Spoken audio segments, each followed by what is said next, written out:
నిర్వహించిన కాపు సభ కాపుల ఆత్మీయ సమావేశం కాదని అది రాజకీయ నిరుద్యోగుల ఆర్తనాద సభేనని టీడీపీ రాజ్యసభ సభ్యుడు సానా సతీష్ బాబు విమర్శించారు. కాపులపై ప్రేమతో కాకుండా రాజకీయ లబ్ధి కోసమే వైసీపీ ఈ సభలు నిర్వహిస్తోందని ఆరోపించారు. కోనసీమ ఘటన సాయికృష్ణ అంశాన్ని కూడా కుల రాజకీయాలకు వాడుతున్నారని ఫైర్ అయ్యారు. డిప్యూటీ సీఎం పవన్ కళ్యాణ్ వ్యాఖ్యలపై వైసీపీ స్పందనను ప్రజలు గమనిస్తున్నారని పేర్కొన్నారు.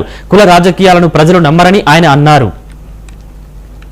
2014-19లో కాపు భవనాలకు గాను ప్రత్యేకంగా 27 కాపు భవనాలకి ముఖ్యమంత్రి చంద్రబాబు నాయుడు గారు రాష్ట్రం అంతటా కూడా పనులు ప్రారంభించి 80% పనులు 2019 వరకు అవగొట్టితే కతిమ 20% పనులు అవగొట్టకుండా వైఎస్ఆర్సీపీ గవర్నమెంట్ ఆ టైంలో ఏ విధంగా ముందుకు తీసుకెళ్ళాలని ఆపినప్పుడు ఈ కాపు నాయకులు ఏం చేశారు?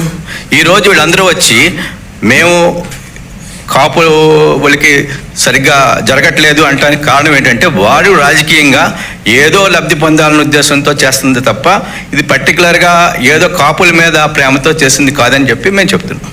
మేము 2014-19లో కాపు భవనాలకు గాను ప్రత్యేకంగా 27 కాపు భవనాలకి